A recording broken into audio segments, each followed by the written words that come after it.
So today I'm really happy to share something with you that has been rattling around the back of my mind. Well, I might just turn this off. For some time, which is a new project that I'm working on. And I just shared it in the chat, and I was going to share the screen, but I can't work out how to do that. Is it this button? Anyway, so many of you will know, if you don't already, that I'll be moving on from Lokanta Vihara. Bhante Akaliko told me that the world was going to end 3.5 years ago.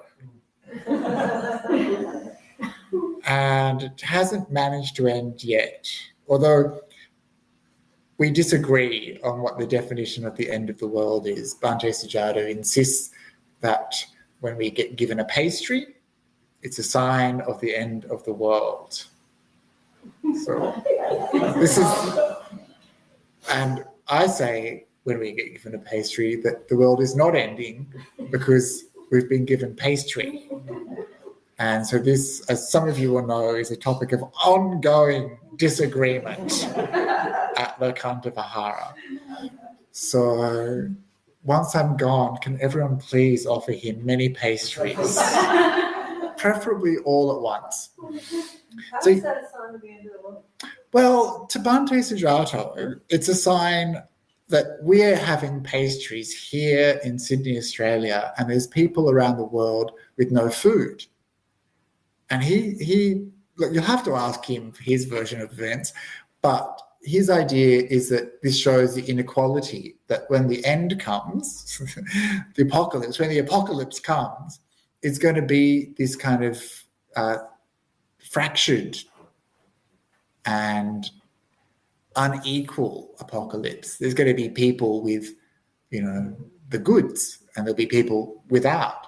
So, and we're not talking about pastries, we're talking about water and food, and there'll be economic migrants and water migrants, refugees and things like that. And so this is the idea behind his thinking. And I'm like, well, but that's always happened. There's always been an unequal distribution. So the world can't be ending just because of that. And so you can tell this conversation, we've got to finish this conversation and move on. The point being, the world has not ended as I was told it would. And so now I'm moving out and I'm stepping out into the world. And it's not necessarily because of that particular reason, but now I'm what's called a Majjhima monk. Majjhima means middle. And so we have in our monk training, we have the idea of a young monk, a Navaka monk, and that's someone who has less than 5 years experience as a bhikkhu. And then, so they're like the trainees, the apprentices. And then the Majjhima monks, they're like the journeymen. They're supposed to kind of go out into the world and see what's going on, right? And then you have the terrors, the senior monks, and they of course are like the masters. So I've got 5 years to kind of, or 4 years now. This is my 6th reign as a bhikkhu, and 1 year as a novice, and 1 year as an anagarika. So it feels like a really long time, but it's just a short time. And so this is part of the reason why I'm stepping out into the world, just because, you don't want to get too settled, right?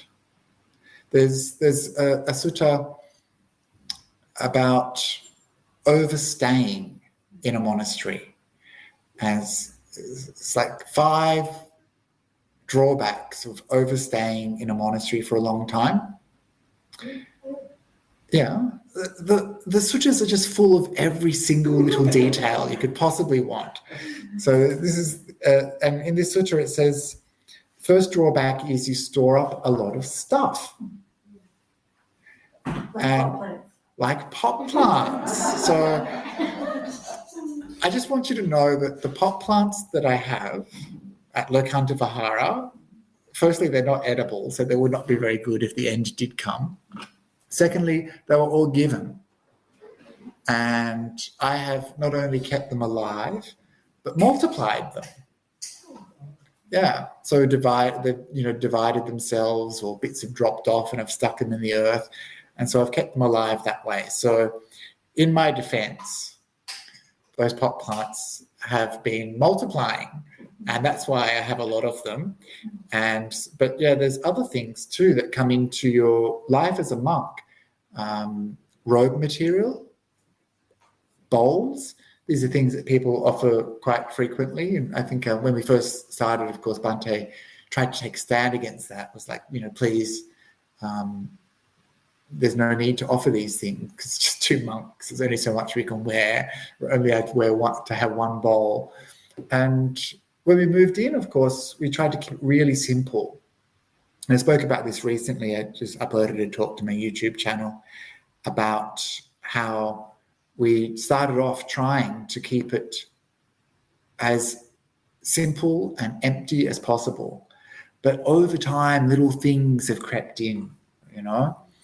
And recently, Bhante Sujato seems to have relented, and we've got a second-hand bookshelf. Previously, we had been using these wicker baskets that we found on the street. But because he's done so much publishing recently, there's suddenly all these books of different editions of suttas and all sorts of other things coming in. And so little things come in, and these things, just like the things in your lives, are burdens. They're problems.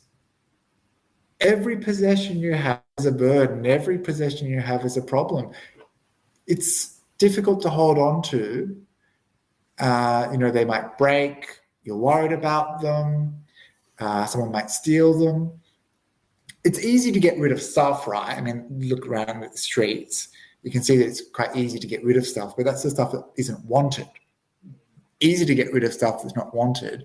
It's quite hard, especially for a monastic, to, we have so little. And so the things that we have are important, or seem important, but even they can become burdens and weigh you down. And so that's one of the drawbacks. And I think you can all see this in your own lives if you've ever had to move house, how the stuff that you have, you're not sure who really owns it. Does it own you? So this is one of the problems of having stuff. It starts to control your world, starts to control your life a bit. I remember my sister once having this beautiful big couch, and then she moved apartments and it didn't fit. And it was really hard for her to let it go. There was some weeks where it just kind of like was at this angle where she was just processing it. And everyone has heard of Marie Kondo and this idea of decluttering. So it's quite easy. It's actually quite easy to declutter, but it's actually hard to stop stuff coming in because we want stuff, right? And for monks, we don't really want stuff, but stuff still comes. And then sometimes it will come and we're like, oh, I might keep that, and then when it comes time to leave, then you've got to get rid of it. And it's hard. It hurts a little bit, right? This stuff is like a part of us. We're attached to it. We identify with it. And so we suffer when we have to say goodbye. And of course, in Buddhist thinking, like in the big picture, we're all going to have to say goodbye to all of this stuff anyway, because we're going to die.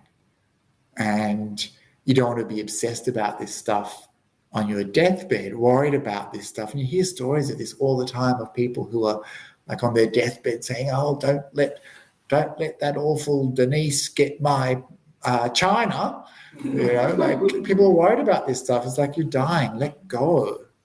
And so, as monks, we kind of are trained to think, I could be dead today. We never leave a monastery with our stuff in it. We take everything that we own when we go. When I travel, as my teachers taught me, I just take my yarn, my bag, and my bowl, and that's it. And we try to be light, because otherwise, walking around with possessions is the very definition of being burdened.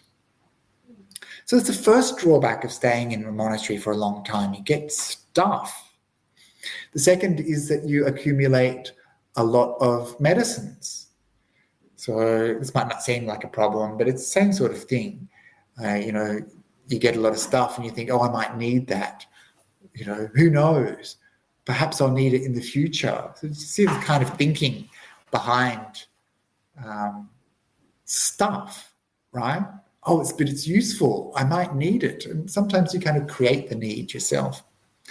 And so this stuff accumulates also. We're very lucky. People look after us really well. They make sure that we have enough RATs, as in the test, rapid antigen tests.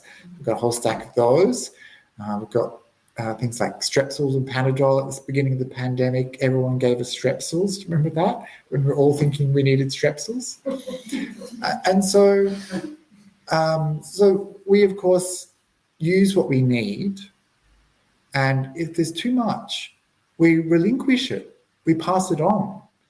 And so people might say, oh, that's terrible. This was offered to you. But we don't want to store stuff up. We don't want to have that kind of mindset of, oh, what if in the future this happens? We don't want to have that sort of mindset. And so we don't want to accumulate too much stuff for some future potential. And usually you see that if you need something, there'll be a way to obtain medicine that you need. But that's just one of the ways that we practice. So we don't want to store up too much stuff. We don't want to store up medicines. And so we relinquish. And of course, for our one class of medicines, tonics, we're only allowed to keep it for 7 days. And then we have to relinquish it. So that's things like sugar or honey. Yeah, or ghee, oil. We're only allowed to keep for a short time, and then we have to relinquish it, so that we don't end up storing all this stuff. Like a layperson, sometimes I look in people's larders, like my mother. She has, like, when the apocalypse does finally come, that's where everyone should go. Because you open up this, like, it's not quite walk-in, thank goodness, but it's chockers with stuff. And it's like, how could you possibly need all this, And then you come to Lokanta Vihara. Of course, we don't have a fridge. We don't keep anything. We don't have a fridge. We don't need a fridge because we don't store food. We don't have milk and stuff. Zero, zilch, right? So simple. Like, you might think, oh, we're just city monks, but we are hardcore ascetics. We eat one meal a day. We don't store any of that food. It goes. We share it with the pigeons. We share it with the community centre here. We share it with our neighbours. We don't keep anything. And this is a really good way to train. So that's the second thing, medicines. And the third drawback of staying in a monastery for a long time is that you become competent and you have many duties and responsibilities, right? You become useful. Being useful is a big danger. I remember someone once telling me, look, if anyone ever asks you to make a cup of tea, just make a really bad cup of tea the first time round.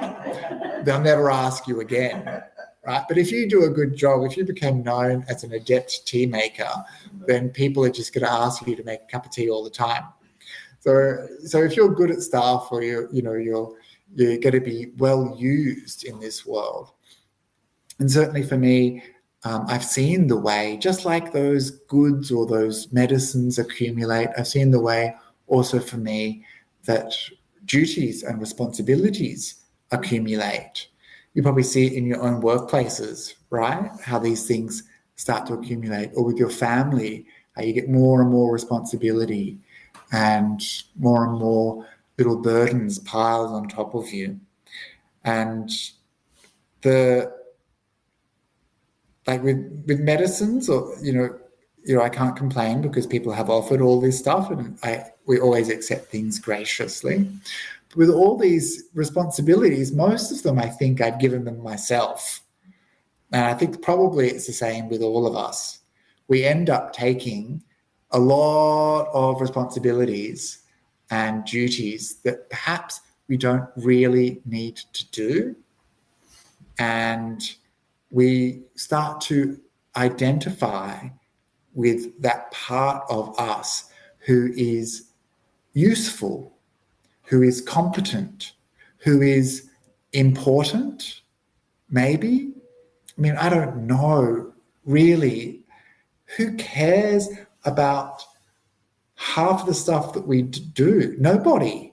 You can spend hours and hours and hours working on a spreadsheet and they won't even look at it in the meeting. And part of us knows this, and yet we're so reluctant to admit that actually a lot of the stuff that we do is really unimportant and doesn't matter. And not me, of course. All the stuff I do is terribly important. And so this is the kind of conceit that happens when we start to identify with the stuff that we do. It becomes a kind of a trap, a kind of way of enslaving us. I know people who are really good at cleaning their houses, and they maintain an incredibly high level. And they get really distressed if they haven't had a chance to clean it, or if a child has made some mess in it or left something somewhere. And you think, well, the purpose of a house isn't that. The purpose of a house is to have a home, or that it doesn't need to be like a showroom. And yet we give ourselves these responsibilities and these burdens all the time that we pile up on ourselves. And so, I don't have a lot of responsibilities, but I have accumulated a few. And I realize just how difficult it is to give them up. I've taken them on, or I've been given a few, and it's hard to let go of them. And there's a pain. There's some suffering that comes from being attached to this part of yourself. And then, you know how it is. You change job, or you put some boundaries around your time, or you just give up, and suddenly it's not the same feeling. There's a difference there. It wasn't the actual things sometimes. It was your relationship to these things. And but I do understand, and I have seen this in monasteries, and even myself for the time I've been at Lokanta, that if you're good at something, then you'll get responsibility, more responsibility, and that this can become, too, a burden or a kind of trap. I can't possibly leave. Who's going to feed the pigeons? Or I can't possibly leave. Who's going to water the plants? These are the kind of thoughts that one might have, right? And so you don't want to let your responsibilities or your competency dictate your life. And actually, sometimes if you become competent, or if you become really comfortable, it's time to move, right? You've stopped learning. You've stopped growing. You've begun to seek out the comfortable side of life. And then it's so difficult to change. Oh no, why would I leave? There's pastries, I get such good food every day. Who knows what kind of food will be out there? And so it's important to recognize when to stay still and when to move, right? And so I'm looking forward now to relinquishing some of my responsibilities. And I've done it in a careful way. I've made sure things are covered. But I can already feel the freedom that comes from letting go. Maybe you've experienced it, like when you've quit your job, suddenly you don't care. Whatever. And I remember once when I quit one of my jobs, I felt like this weight literally lift off me. And I was high. Like I could feel this expanse inside of me. I'd been so unhappy. And then suddenly it was like, you have no power over me. And then I felt really, really alive again. And it was very interesting actually to have that thing lift off me like that. So that's the third thing. You become burdened with being competent, and you have many duties. I wonder if I'm going to be able to remember them all. It's been some time. The fourth thing is that you start to hang out and socialize a bit too much with lay people and become a little bit more like a lay person yourself. So this is a danger for monastics because it's kind of like that thing we did when we did the meditation. Like I said, there's a world outside, and then there's this world, and there's the world that we prioritize. By this world, I mean the world of spiritual practice. And there's a world that we prioritize as like our container for practice. And we put a lot of boundaries around this container because it's useful. It's how we prioritize our spiritual practice. But that kind of boundary at times can become a little bit permeable. And so you start to have conversations with people about things that are happening in their life and their world, and you start to get drawn into people's lives a bit more. And this can be a bit of a danger for monastics because you might start to lose focus a little bit in your practice, where you might think, oh, their world sounds really nice out there. Why don't I rejoin that world and enjoy the things that they're enjoying? So you can start to see how the more you kind of associate with different groups of people, you start to take on some of their thinking and behaviors. We're quite isolated, I have to say, at Lokanta Vihara. We basically have lived for 3.5 years, mostly just seeing each other, especially through several lockdowns, Bhante and I.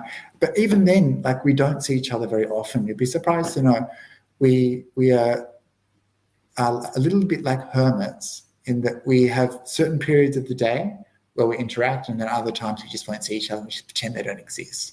In a good way. Because cultivating that sense of solitude is very important.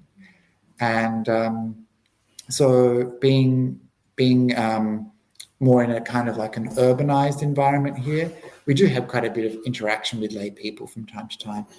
And I don't think it's been a big problem for me, but I know that it has been a big problem for other people in the past.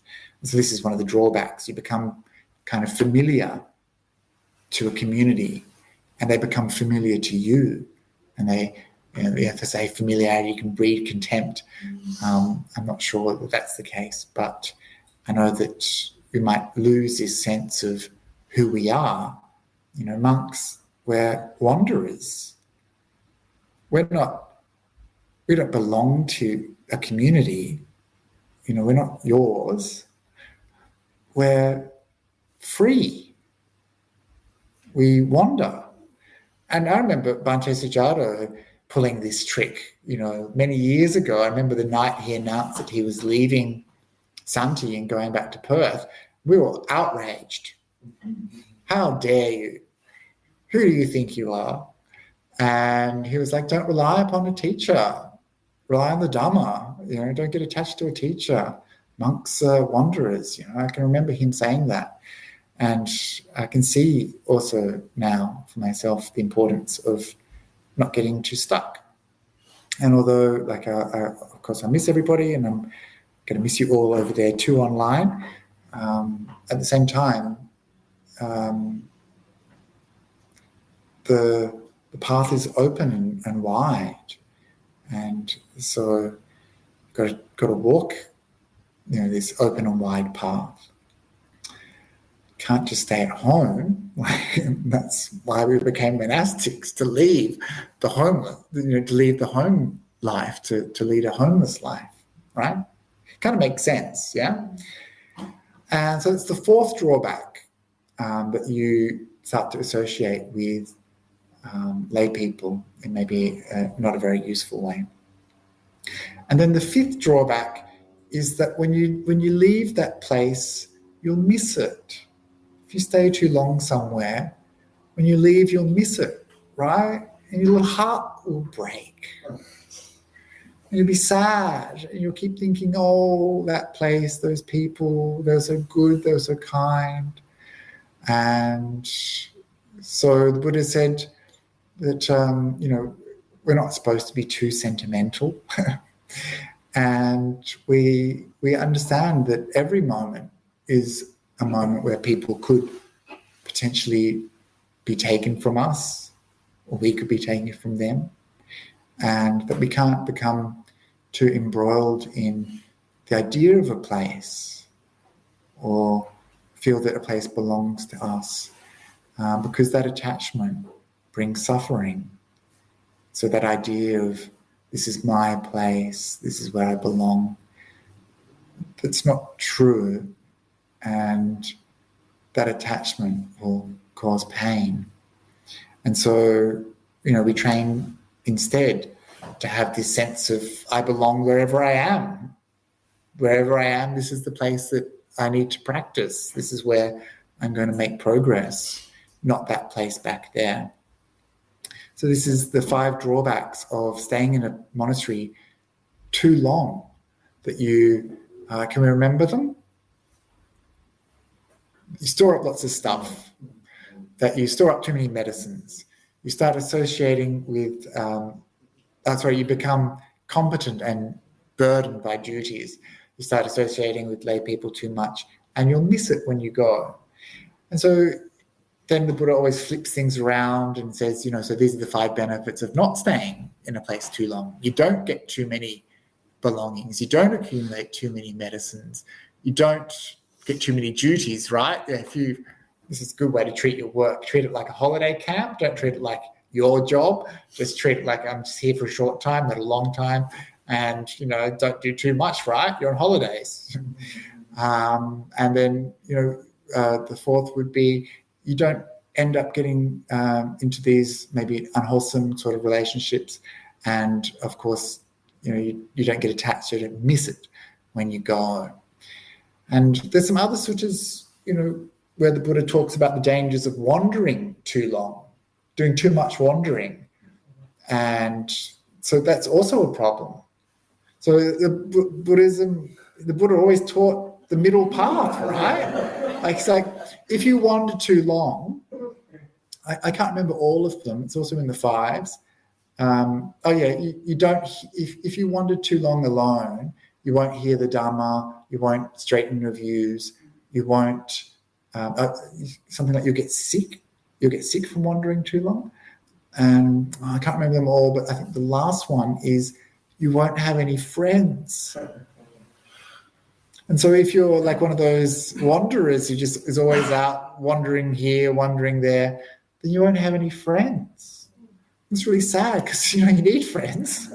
Monks and nuns, we need friends too. And then the Buddha says, these are the benefits of not wandering aimlessly, or wandering for a moderate amount. And, you'll hear the Dhamma and, of course, you'll have friends, which is nice. And so I've been very lucky in my wanderings to make friends wherever I go and to meet especially Sangha who are always open-hearted and always welcome you back. And in that moment, you have this real sense of connection and ease. And also the communities that I visited, even most recently when I've been away, people are so kind and welcoming. And sometimes you feel, I could have been here forever. I just feel like I've got these friends. And this is probably how we should always interact with other humans, right? And they all invited me to stay, the places that I visited most recently. And I kind of think, I see what's happening here, Mara. Yeah. And so in the next little while, I'm just going to be a wandering monk. And so I'm going to be going away for the Vasa. So that's our 3-month annual retreat for the rainy season. So sorry to make this talk all about me, but I'm heading off to Thailand, which would be nice, right? Be good to be in a Buddhist country. I was going to go to Sri Lanka, but unfortunately I was warned off by the monastics there, actually, because they said it was a little bit difficult. And certainly I've heard some stories about what's going on there. I actually saw a photograph the other day of a nun who had been tear gassed at some protest. And there's a lot of food shortages, and you don't want to be a burden. So instead, I'm going to Thailand, which is great. I'm staying at a monastery in the northwest. And that monastery, it has got a bit of an international vibe. There's some people who speak English there, and they were really welcoming. Contacted quite a few places. No one got back to me except this one, and they've been so easy. So I'm really looking forward to that. Just 3 months to really practice meditation. And it's not that I don't do that already, but it's always good to have a rains retreat and to have 3 months of really intensive practice. So if any of you have ever benefited from a weekend retreat, you can only imagine the kind of benefits that come from doing a long retreat. You always get such, nice meditation in a long retreat. Yeah. And so that's what I'm doing. And then after that, I'm going to keep wandering for a bit. So usually after you do a rains retreat, you'll go on what's called like a tudong. So you kind of do some itinerant wandering around and go from place to place because you've been cooped up for 3 months, right? 3 months is a long time for Buddhist monastics. At the time of the Buddha, people were wandering all the time. They were rarely settled. And at that time of the year, of course, when it's raining, the lay people wanted the monks to stay in the one place and not damage the plants and crops. And so the Buddha said, okay, for 3 months, you have to stay in one spot. But then after that, everyone scatters. and so this is a good sign, right, of a kind of healthy community. You spend some time together, you get along well, and then you move on. And so I'll be spending some time in Thailand and then going to Singapore and Malaysia. And just to let you all know, I haven't actually made any plans. So if you have any contacts in Malaysia or Singapore, you should let me know, because I'll have to firm something up eventually, I guess. But I'm just hoping that when you make a decision to step out into the world and to abandon some of that fear that comes with change, or that trepidation that comes from the unknown. This is how it is meant to be for monastics. We live like this with fearlessness. We walk out the door every day for Pindapata not knowing if we'll eat. And from time to time, I'll do things like go to new places and just try my luck, and it always seems to work. And so in the same way, I think that when I step out the door and into the world, then who knows? Opportunities might happen, you meet different communities. So not having a plan is my plan. And then when I return, which will be in about 6 months' time, I won't be coming back to Lokanta, because I'm moving on, right? Yeah, can't go back. And it's not that I don't want to come back. It's that I need to keep moving forward. And so that's why I'll be starting up a new project called Little Dust. And so I just shared it with the group a while back. I guess I can copy it again.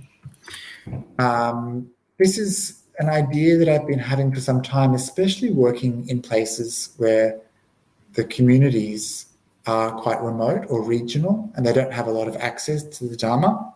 So we're quite spoilt for choice in Sydney, and perhaps that's sometimes reflected in our attitude towards the teachings. You might think, oh, I won't go today, I'll go next week. And who knows if next week will come. But do you realise how lucky you are to have a community that meets every week? It's incredibly fortunate. And in Sydney, I know you people online and also here in the room. You go to other places too, right? That's okay. I'm not jealous. You can see who you want. We'll have an open relationship. But the point is, you have all these choices, and even if it's online, then there's a certain goodness that comes from online interactions like this. But for people living in remote regional areas, this is not very satisfying in the long run. We do this because we know that we can eventually go back to our communities wherever they are, and that we can access local centres when we want to, temples, monasteries. When we're ready, they're there, right? You've got to make sure that you support them when you're not there too, otherwise they won't be there when you want them. So this is an important thing for us to all remember. We have to keep on supporting these places, otherwise they won't exist.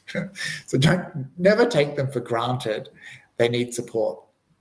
And certainly out in regional areas, there are no centres, there are no temples, there are no monasteries, there are no teachers. And so part of the inspiration behind Little Dust was to be able to go out to regional centres like Dubbo, Bathurst, Wagga Wagga, up to Queensland, back to Rockhampton and Cairns and places like this, where people are so thirsty for the Dhamma but have so little access. And, we're so fortunate to have such access to the Dhamma. I hope you're still thirsty. Maybe we should kind of go on strike or something and get people's appetite for Dhamma really wet. But so this is part of the inspiration. And of course, some of you might have seen the logo. You can all look on your phones if you want.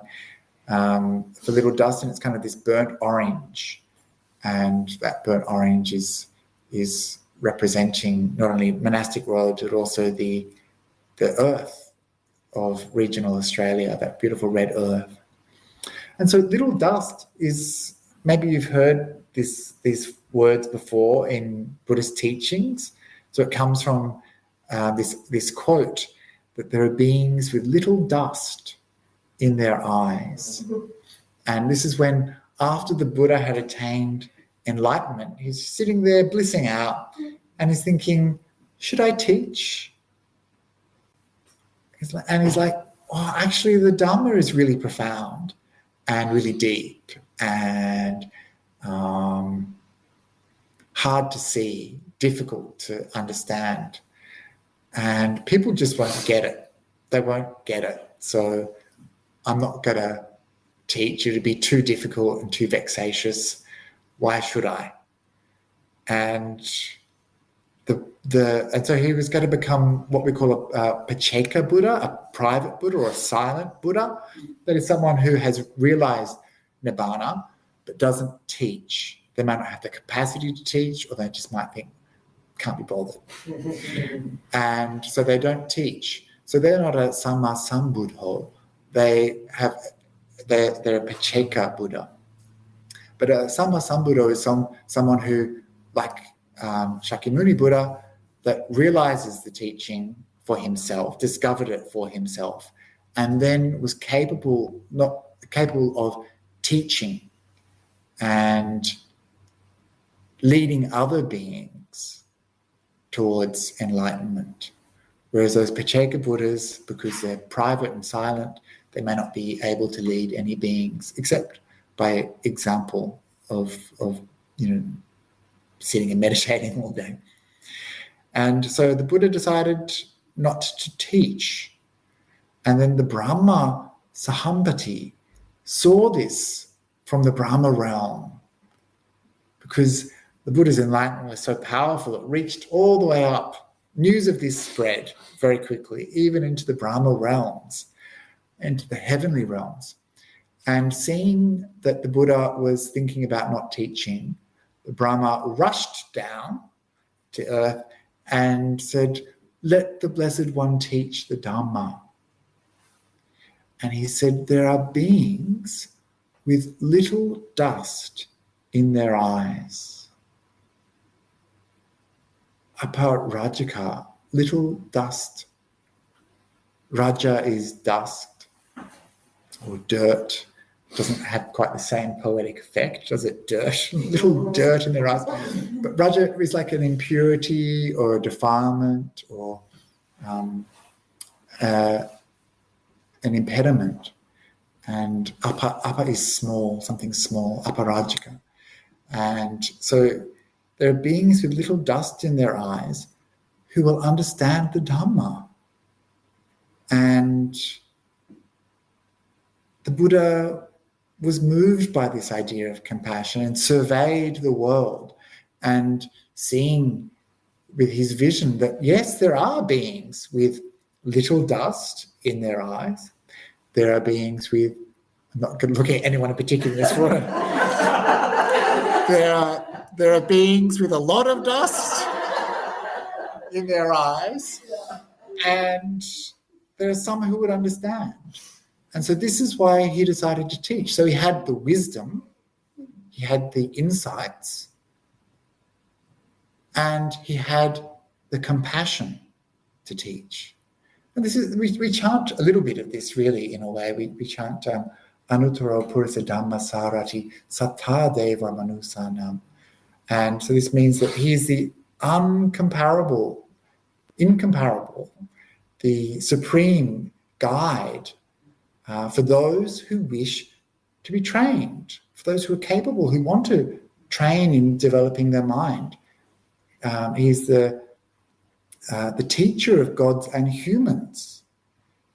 And so he was capable of doing this for those who wished, for those who have little dust in their eyes, essentially. We also have this in the recollection of the Dhamma, that this is for people who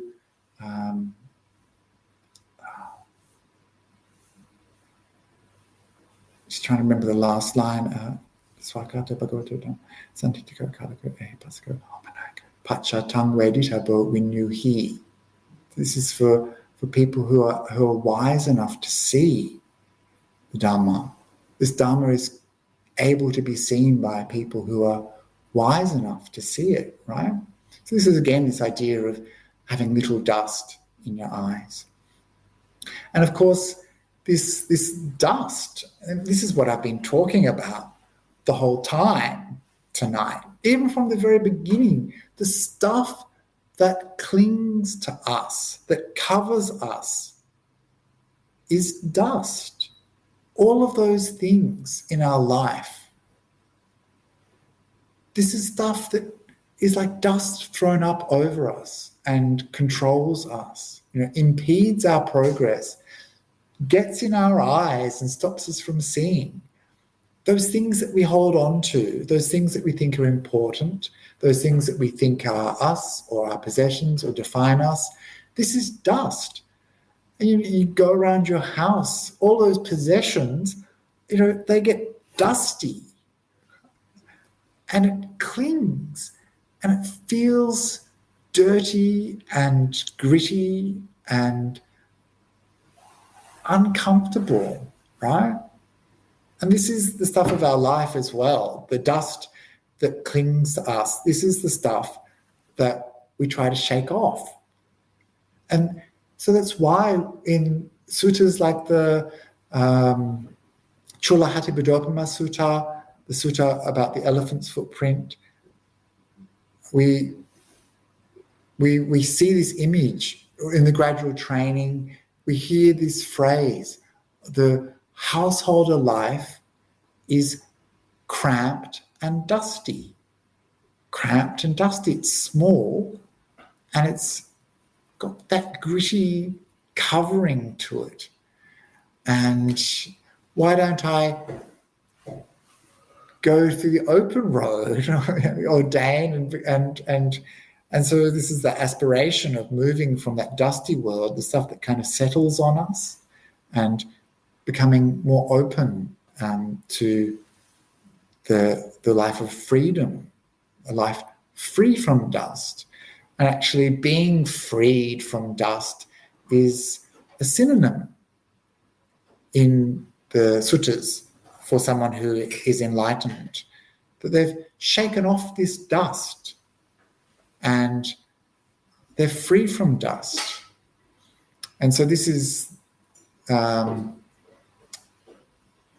how dust is used in the suttas.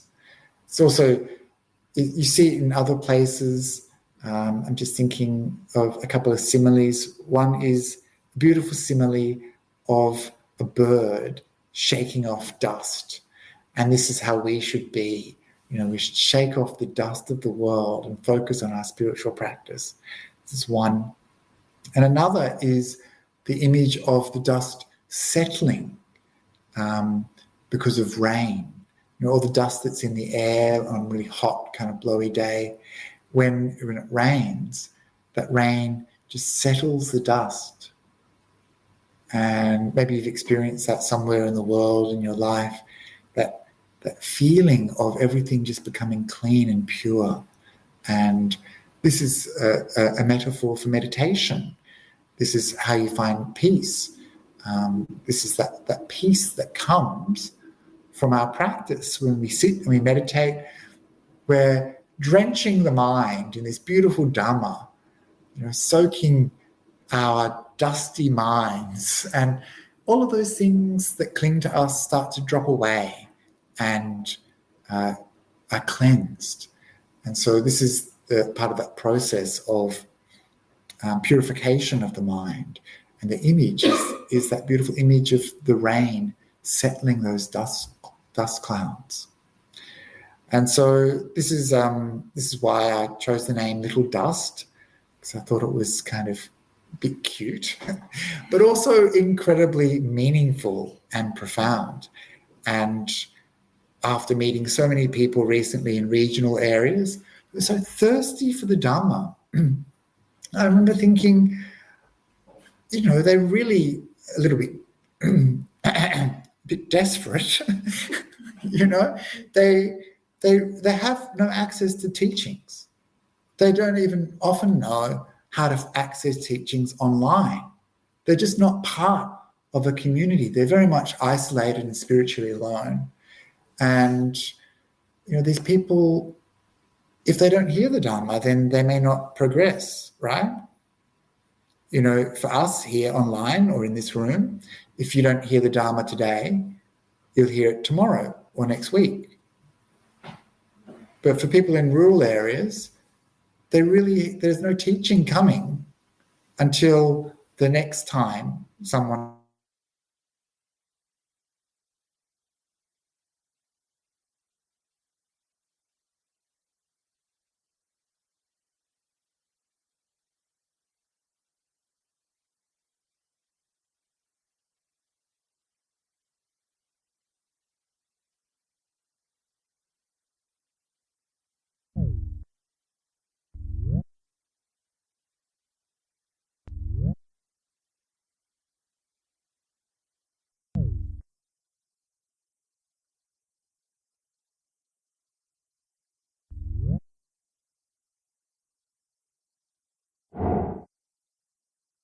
country towns, but actually I've been living in an urban environment for a few years now, and I look forward to seeing some horizons and open skies.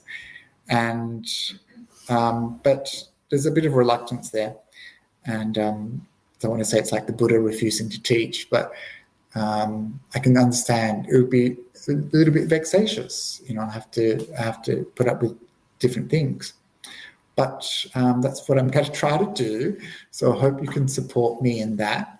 And so I invite you to check out the website that I've put together in the last few days. Is there a link? littledust.org. I put it in the Signal chat group already today. Yeah. I don't know. Yeah. But you can just Google now, Little Dust, because I've worked out SEO. Yeah. The journey I've been on. And so you can have a look at that. I'll update it from time to time and let you know what I'm up to. Some people have been asking how they can support, and there is a page there if people want to donate as well.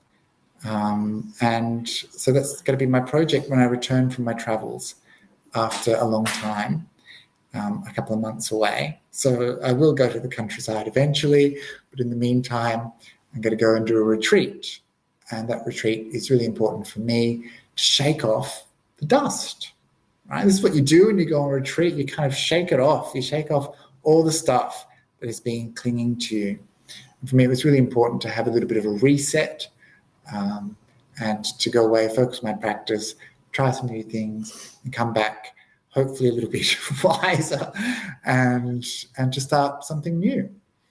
So I just want to thank you all here online in this room for being good spiritual friends to me and supporting me, and especially to all those people, got it? Great, who offer dana regularly and keep me fed.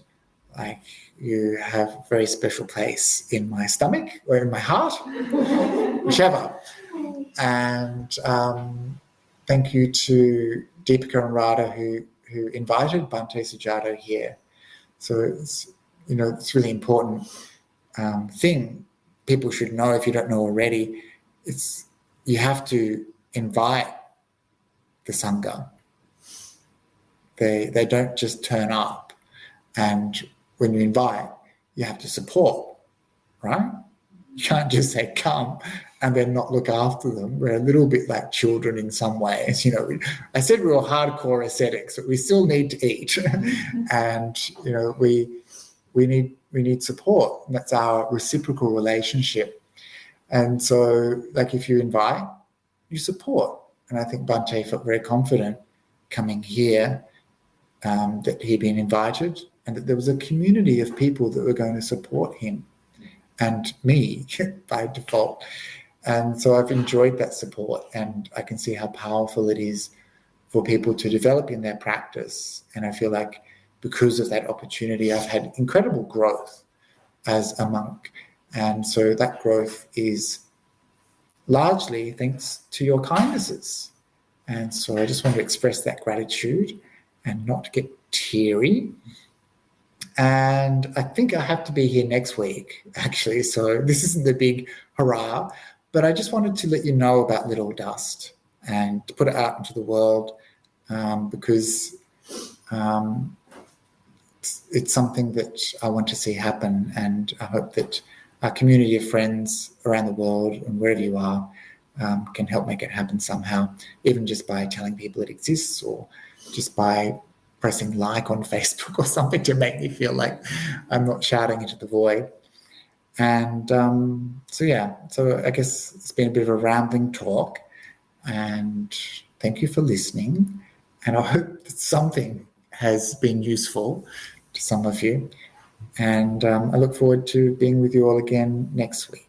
And it's probably the last time I'll see you for ages. So look forward to the pleasure of seeing you. Okay, so no time for questions. I'm not taking questions, and I'll see you soon.